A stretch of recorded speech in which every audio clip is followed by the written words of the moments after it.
네, 오늘 우리 말씀 함께 보도록 하겠습니다. 오늘 말씀은 요한복음 4장 23절로 24절 말씀입니다. 요한복음 4장 23절로 24절 말씀 우리 다 함께 큰 목소리로 보겠습니다. 시작. 아버지께 참되게 예배하는 자들은 영과 진리로 예배할 때가 오나니 곧 이때라. 아버지께서는 자기에게 이렇게 예배하는 자들을 찾으시느니라. 하나님은 영이시니 예배하는 자가 영과 진리로 예배할지니라. 아멘. 네, 이제 지난주부터 정상적으로 예배를 드릴 수 있나 이렇게 생각을 했는데 한 주를 못 견디고 그냥 다시 원점으로 돌아온 것 같습니다. 조금 불편한 것은 사실이지만 이렇게라도 함께 예배 드릴 수 있다는 것만으로도 참 감사한 일입니다. 우리뿐만 아니라 전 세계가 코로나 바이러스로 큰 어려움을 겪고 있습니다. 이런 상황 속에서 최근 한국 교회에 아주 뜨거운 논쟁거리를 제공하고 계신 분이 한 분 있습니다. 다름 아닌 100주년 기념교회를 은퇴하신 이재철 목사님입니다. 이재철 목사님은 젊은 시절 무역회사인 홍성통상주식회사, 현재는 기독교 출판사인 홍성사입니다. 여기를 설립하시고 또 부도가 나고 또 다시 재기하는 과정을 거쳐서 참 수많은 이런 역경을 이겨내고 목회자의 자리에 이르릅니다. 이후에 뛰어난 학식 또 신실한 믿음으로 100주년 기념교회 은퇴 후에도 많은 기독교인들이 신망과 사랑을 보내고 있는 그런 분입니다. 자, 이런 이재철 목사님이 약 1개월 전에 CBS 잘 믿고 잘 사는 법이라는 프로그램에 나오셔서 이 코로나 시대 하나님께서 온라인 예배라는 대포를 쏘신 겁니다라는 주제로 강연을 하셨는데요.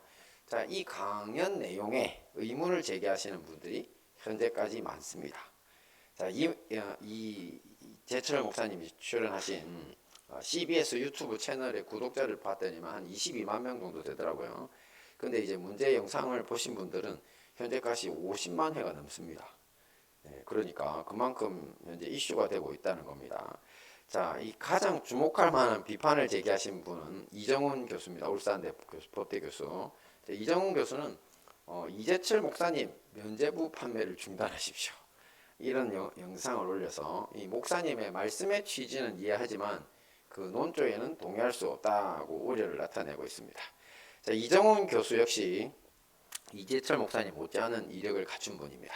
벌써 포스가 나타나죠. 약간 조폭필이 좀 나시는데 저분이 한때 골수 불교 신자입니다. 그래서 동국대학교 2학년 때 이미 이제 불교에 심취해서 머리를 깎고 출가합니다. 성녀가 됐다는 거죠. 이분은 교회를 사회에서 없애야 할 원수처럼 이제 여기고 종교자유정책연구원, 줄여서 종자연이라고 하는데 지금도 가끔씩 이제 문제가 이슈 있는데 잘 나타나는 단체인데요. 이 단체를 이분이 기획하고 설립했습니다. 그러면서 교회를 대항한 민사소송, 입법청원, 헌법소원 심판, 또 각종 진정, 신고 등으로 한국교회를 몹시 괴롭혔습니다.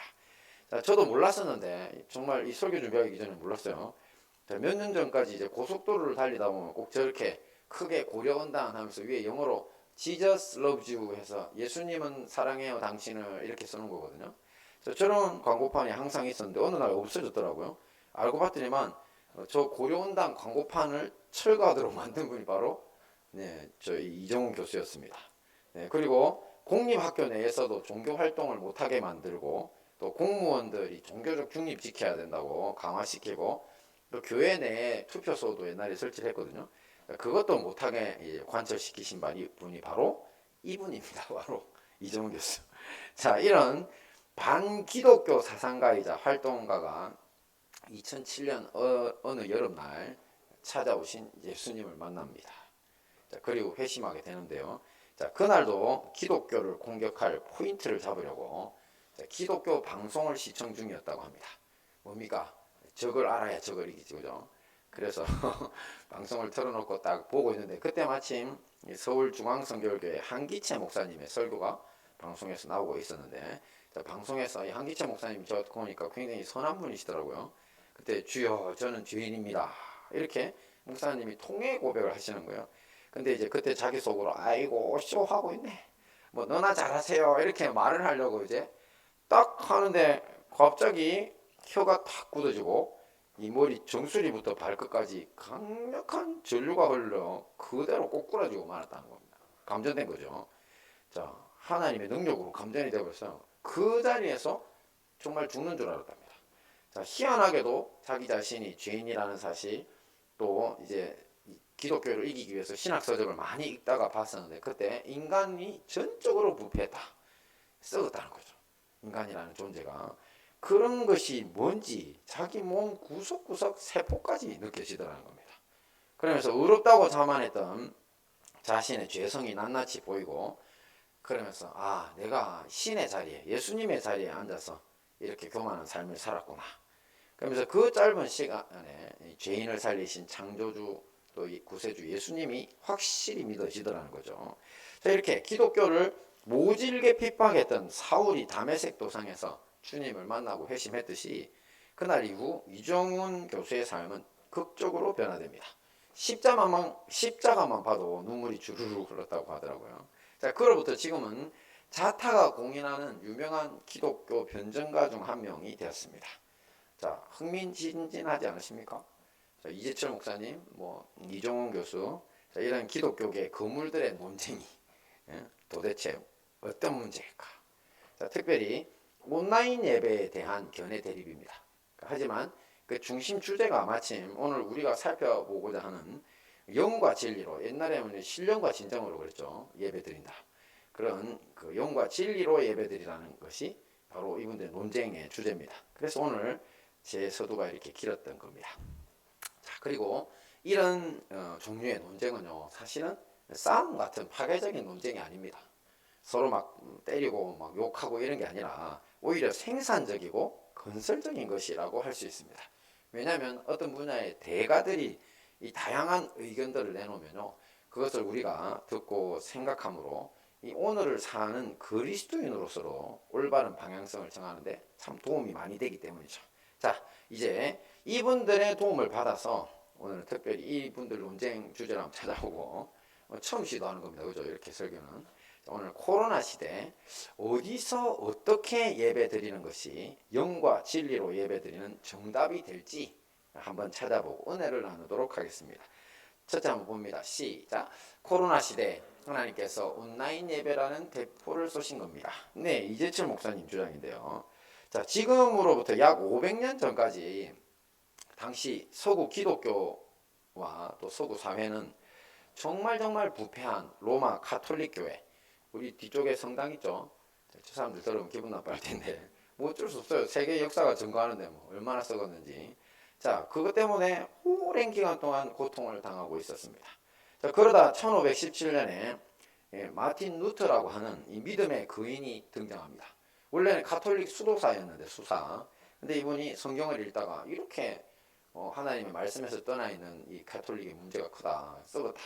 이래서 이제 자기가 반박문을 내면서 종교개혁이 그게 시점으로 시작되는데요. 그러면서 정말 서구에 하나님의 역사가 일어나면서 이제 그런 로만 가톨릭을 중심으로 하는 체제가 무너지고 오늘날과 같은 이제 기독교 문명, 이제 서구 문명 사회로 발전하는 동력이 됐습니다.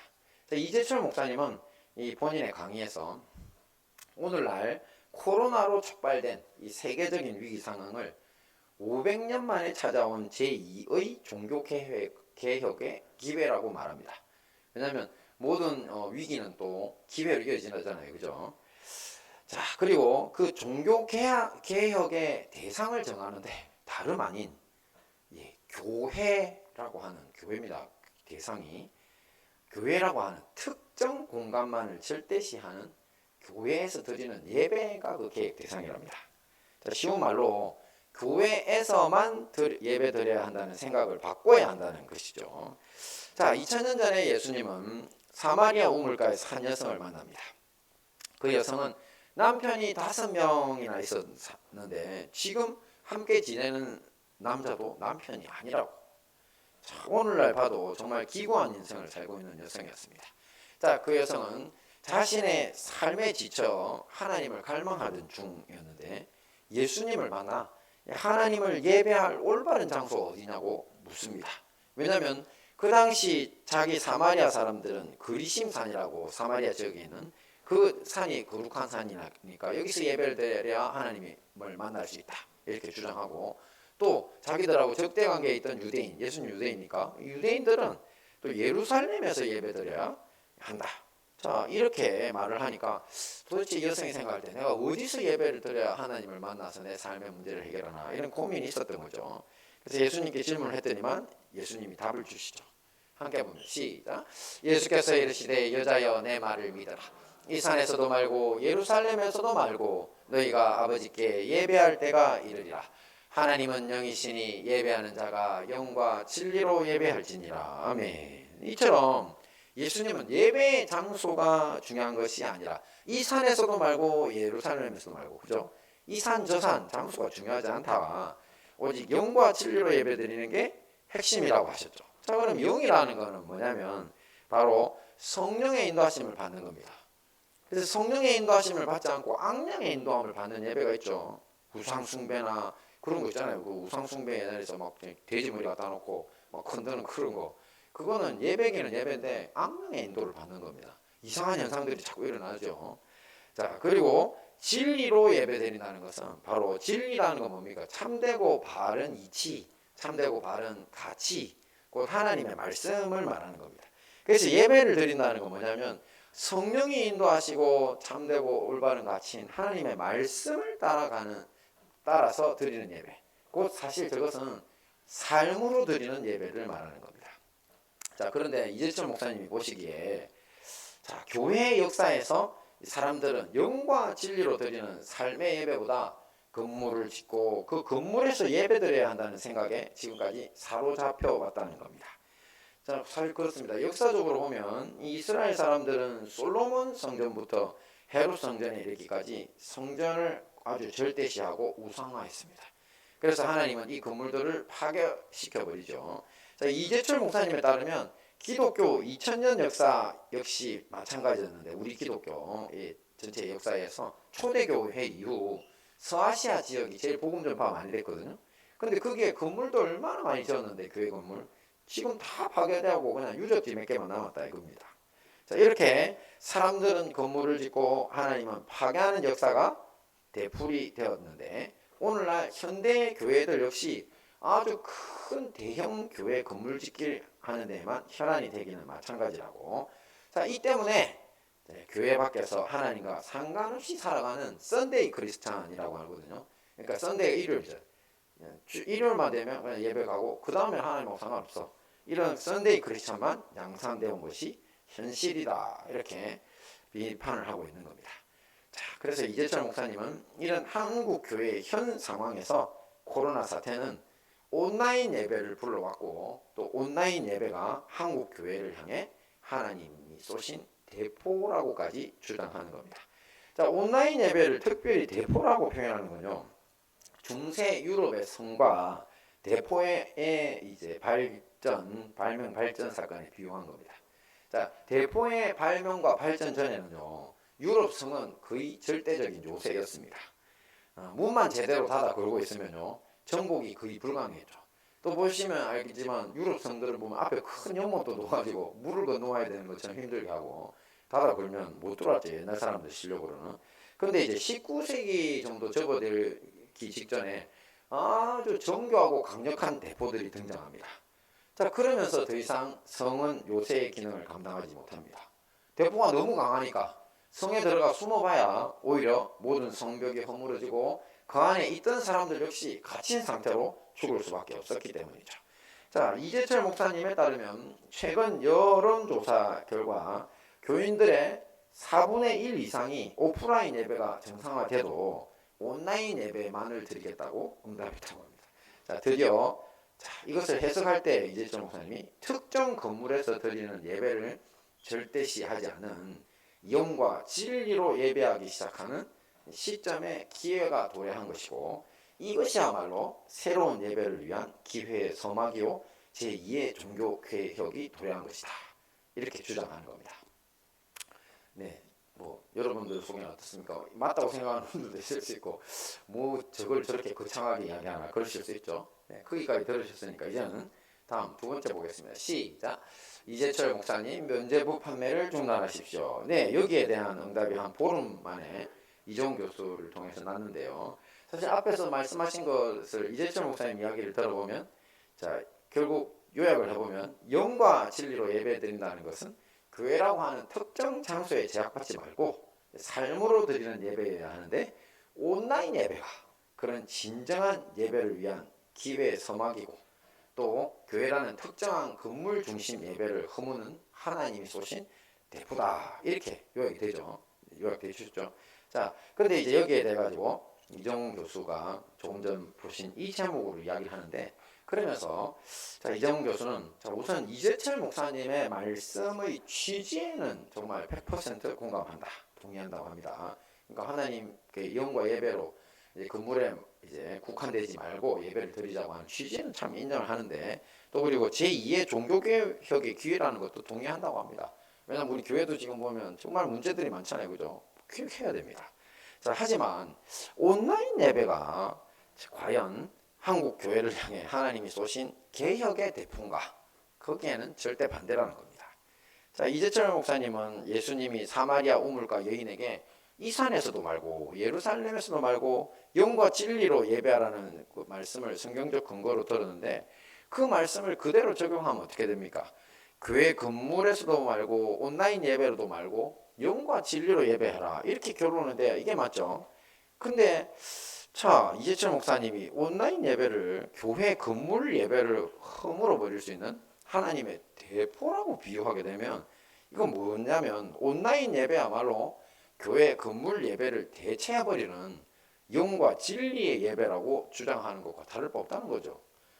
일리가 있는 주장이죠. 또한 이렇게 온라인 예배를 하나님의 개혁의 대포로 보게 되면 교회 건물을 찾아서 예배드리는 수고를 거절하는 사람들에게 면제부, 면벌부라고도 하는데 가톨릭에서 옛날에 500년 전에 1차 종교개혁 때 그 면제부 판매를 하는 것과 똑같은 문제가 생긴다는 겁니다. 자, 온라인 예배의 실상이 어떻습니까, 여러분? 저희들은 잘 모르겠네요. 저는 온라인 예배도 엄청 잘 드립니다. 지금 입고 있는 옷 이대로 갈아입고 집안 청소도 하고 아이들하고 앉아가지고 이제 예배를 거룩하게 드리려고 노력을 하는데, 근데 이제 대부분의 사람들이 어떻게 예배를 드리는지 이제 봤더니만 그 아침에 일어나서 집에서 입는 편한 옷차림에 잠옷도 입고 또 그리고 한 손에는 커피 한 잔까지 뽑아가지고 집에서 아주 여유롭게 예배를 드리고 그죠? 이런데 아니 이 모습 자체가 어찌 종교 개혁일 수 있냐는 거죠. 참 날카로운 지적이죠. 자, 그러면서 이정훈 교수는 예배의 본질에 대한 고민을 소개하는데요. 칼빈이 예배란 하나님과 성도의 연합이라고 했고 또 교회에서 드리는 예배는 그 연합을 형식적으로 드러낸 것이라고 봤다는 겁니다. 루터 역시도 칼빈 루터다 종교교육이 500년 전 사람인데 예배에는 하나님의 말씀이 있고요. 그리고 성도들은 그 말씀에 대해 응답을 찬송과 기도와 여러 형식으로 올려드린다는 거죠. 자, 이렇게 예배란 하나님을 향한 사랑의 정서를 형식에 담아 표현하는 수단이라는 겁니다. 할렐루야. 저는 사실 이번에 한 수 배웠어요. 오, 저렇게 이제 역시 기독교 변증가들이 필요한 것 같아요. 변증가들 저는 사실은 말싸움 많이 하는 사람 별로 싫어합니다. 근데 저도 모르게 말싸움 잘 하게 되는데 그건 어쩔 수 없는데 싫어하는데 근데 참 이렇게 생각을 많이 해보고 좋은 이야기를 제시해 주는 사람들은 참 사회와 모든 부분이 필요한 것 같아요.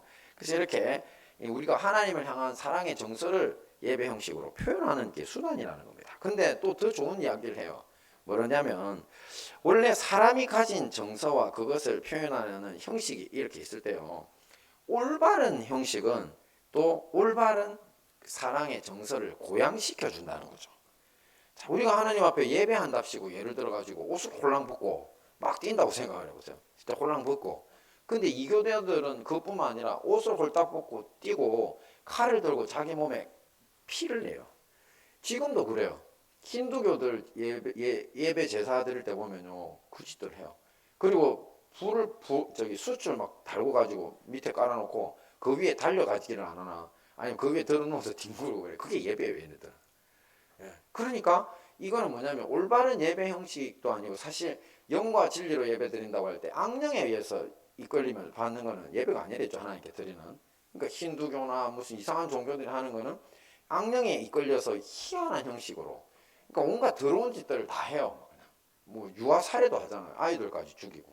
그러니까 이런 것들은 절대 사실은 더 악이 고양되지 하나님의 사랑의 정서가 고양될 수가 없죠. 하지만 우리 기독교는 역사상 예배라는 형식은 하나님의 말씀인 설교가 있고 성도들의 응답인 기도와 찬송과 헌물과 또 우리 각자 형제자매들을 축하하고 교제하는 그 모든 것들이 다 거룩하고 올바른 형식으로 갖춰져 있잖아요. 그죠? 그러니까 이런 것들이 바로 예배를 통해서 일어난다는 거죠. 그러니 현장 예배에서 이런 많은 기능들을 하는데 온라인이라고 하는 TV를 보면서 하는 그런 수단 하나만으로는 예배로서 이 모든 것을 담을 수 없다는 겁니다. 네. 자, 그럼 이제 이 두 분의 논쟁을 제가 소개를 했으니까, 자, 여러분들 어떻게 들으셨습니까? 네, 저는 두 분 다 그 은혜롭게 들었습니다. 정말 저도.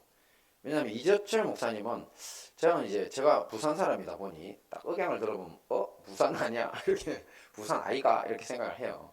근데 알고 봤더니 진짜 저분이 부산 출신이시더라고요. 그런데 이제 부산인가 아닌가 헷갈리네. 제가 왜 그러냐면 자, 들어보셔도 너무 목소리가 차분하고 담담해요. 그리고 참 진실되게 하는 말씀이 깊은 울림을 줍니다. 그래서 제가 많은 목사님들 뭐 말씀을 들어보고 또 선배들이니까 참고도 하는데 가끔. 근데 이재철 목사님은 참 울림이 크세요. 진실한 분이라서 그런 것 같아요. 사람 목소리만 들어봐도 좀 그런 게 있잖아요. 그래서 참 괜찮은 분이다 이렇게 생각을 하는데, 근데 이 이재철 목사님이 또 이 은행일치로 유명한 분이세요. 자기가 이제 사실은 이제 그 100주년 기념교회라고 한국 선교 100주년을 기념해서 장로교단들이 연합해서 만든 교회거든요. 근데 저 교회를 섬기면서 자기는 오래 안 하고 우리 후배들한테 길을 터주겠다 하고는 뒤에 물러나면서 담임 목사를 한 명에게 정해주지도 않고 4명의 담임 목사를 정해서 연합 예배하는 그런 건강한 교회로 키우려고 많이 노력하셨고 진짜 멋있게 물러나셨어요. 근데 저 교회가 출석 인원이, 그러니까 출석만 하는 인원이 등록 말고 1만 3천 명이나 되는 대형 교회였습니다. 근데 그런 담임 목사 출신으로 이제 건물교회 중심 신앙이 바로 제2의 개혁 대상이다. 이렇게 선포를 했다는 건 좀 대단한 용기죠. 그리고 깊은 해안이라서 감명을 받았습니다. 그리고 무엇보다 이 특정한 장소에 구애받지 않는 영과 진리의 예배자로 우리가 서야 한다는 말씀은 우리 모든 성도들이 반드시 배우고 익혀야 되는 겁니다. 여러분 교회에서만 여러분 예배자 되면 안 됩니다. 반드시 여러분의 가정과 여러분의 하는 직장과 만나는 사람들 속에서 남들이 봐도 너는 하나님을 숨기고 예배하는 자야 이 말이 나오게 만드셔야 돼요. 자, 그래서 참 좋은 부분이었고요. 그 부분만 보면 또 이정훈 교수님은 자, 때론 너무 형식적이고 때론 필요 없어 보이기까지 하던 우리 여러 예배 형식들 있지 않습니까? 그죠? 근데 이런 것들이 사실은 하나님을 향한 우리의 사랑의 정서를 표현하는 것이고 또 이 예배 형식을 통해 하나님을 향한 사랑의 정서가 다시 고양되는, 다시 더 높아지는 그런 선순환 구조라는 것을 참 아주 깊은 통찰을 주셨죠. 그러니 우리의 경험상 온라인 예배만으로는 항상 뭔가 부족했었는데 그게 왜 부족한지 이제 이유를 알게 된 거죠. 그죠? 함께 모여서 드리는 그런 형식을 통한 하나님 앞에 주고받음 형제자매들 간에 이런 것들을 참 분명한 명확한 답을 줬다는 부분에서 참 감사한 일이라고 생각합니다. 자, 이제 이런 분들의 의견을 참고해서 바른 의견을 종합해서 세워야 되겠죠. 그죠? 갖고 있어야 됩니다. 여러분 오늘 어떻게 온라인 예배로 드리는 게 영과 진리로 드리는 예배인가? 아니면 건물에 우리 모여서 드리는 이것만이 진정한 예배인가? 자, 어떻습니까? 여러분 생각이 어떻게 답이 나오시나요? 네, 시험 한번 쳐볼까요? 네, 저는 이 답을 찾기 위해서 우리 행복한 다니엘 성도님들에게 2가지 키워드를 드려야 된다고 생각합니다. 자, 뭐냐면 이 삶의 예배와 연합 예배라고 하는 키워드인데, 첫째 이 삶의 예배라는 건 우리 각자가 살아가는 삶의 현장이 있지 않습니까? 그죠? 이 삶의 현장에서 하나님의 성령이 거하시는 성전이 되고 내 삶의 인격이 또 우리의 삶 자체가 거룩한 제물이 되어 살아가는 겁니다. 그게 예배라는 거죠. 말씀 함께 보겠습니다. 시작. 그러므로 형제들아 내가 하나님의 모든 자비하심으로 너희를 권하노니 너희 몸을 하나님이 기뻐하시는 거룩한 산 제사로 드리라. 이는 너희의 드릴 영적 예배니라. 아멘. 그러므로 우리는 타락한 이 세상 사람들과 구별된 삶을 살아야 합니다. 더 정의롭고 순전한 그리스도인이라고 하는 이 삶의 예배를 위해 하나님의 말씀과 성령 충만이 항상 유지돼야 된다는 겁니다. 자, 그런 점에서 앞에서 이재철 목사님이 주목하신 온라인 예배도 참 좋은 수단이 될 수 있습니다. 왜냐하면 일주일 내내 이 온라인에 바로 접속해서 전에 들었던 우리 함께 했던 예배의 감동을 되살릴 수 있잖아요. 그죠? 그래서 우리 교회는 항상 뭐 오디오 파일이라도 다시 말씀을 드리는 이유가 함께 그 은혜를 유지하는 데 도움이 되기 때문입니다. 자, 그리고 두 번째 키워드는 이겁니다. 함께 봅니다. 시작. 연합 예배. 이 연합 예배란 성도들이 모여서 연합해서 드리는 예배를 말하는데 뭐 다른 교회끼리 모이고 이런 것보다 우리끼리 일단 모이는 연합을 이야기하는 겁니다. 함께 봅니다. 시작. 모이기를 패하는 어떤 사람들의 습관과 같이 하지 말고 오직 권하여 그날이 가까움을 볼수록 더욱 그리하자. 네, 하나님의 말씀은 이렇게 우리가 모여야 한다고 합니다. 어떤 사람들이 모이기를 피하는, 안 모이려고 하는 습관이 있는데 절대 그렇게 하지 말자. 자, 그런데 제가 특별히 이 모이자고 하는 것을 연합이라는 용어를 사용한 이유는요. 앞에 삶의 예배를 드리는 한 사람이 함께 모여 드리는 예배라는 뜻입니다. 그러니까 삶의 예배를 드리는, 저는 삶의 예배를 드리는 예배자입니다. 우리 형제 자매님들, 뭐 장로님, 집사님, 우리 성도님들 다 우리 아이들까지 삶으로 하나님 앞에 예배 드리는 사람들입니다. 이런 사람들이 모여서 또 예배라고 하는 교회에서 모이는 건물 예배 형식을 덧입혀서 연합해서 드리는 거라는 거죠. 자, 이렇게 되면 우리가 하나님을 향한 사랑의 정서를 더 고양시켜 드릴 수 있다고 했죠. 자, 이 연합 예배 속에 참 어떤 분들은 삶의 예배라는 전쟁터에서 승리한 분도 있고, 그죠? 근데 또 어떤 분들은 연락이 깨져가지고 그냥 얻어맞고 와서 힘든 분들도 있고, 자, 실패해가지고 주저앉은 분들도 있고, 그렇죠. 여러 가지 모양새가 있습니다. 하지만 우리가 함께 모였기 때문에 승리자들은 패배자들을 도울 수 있는 거죠. 같이 격려해주고 기도해주면서 힘을 얻게 만드는 겁니다. 그러니 이 연합의 자리는 사실 꼭 교회라는 건물이 아니더라도 어떤 건물이든 카페나 뭐 회사의 직원 휴게실 같은 것이나 다 3, 4, 5 모여서 하나님 앞에 개인의 삶을 가진 자들이 삶의 예배를 가진 자들이 모인다면, 그런다면 이것 자체가 연합 예배라는 거죠. 한데 그 연합 예배의 장소는 특별히 교회라면 더 좋습니다. 이유가 있습니다.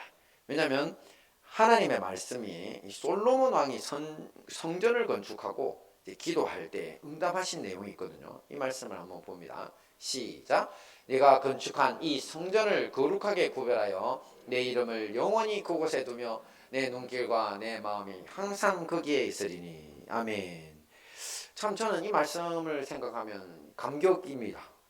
진짜 가슴이 벅찹니다. 왜냐하면 우리가 지금 예배드리고 있는 이 장소, 이 교회에 하나님의 이름을 주셨고요. 예수 그리스도의 이름을 우리에게 주셨고, 그 다음에 주님의 눈길과 그 마음이 있다는 겁니다. 주님이 항상 하나님의 교회, 하나님의 저소의 거룩한 성전에 그 눈과 마음을 두고 계시대요.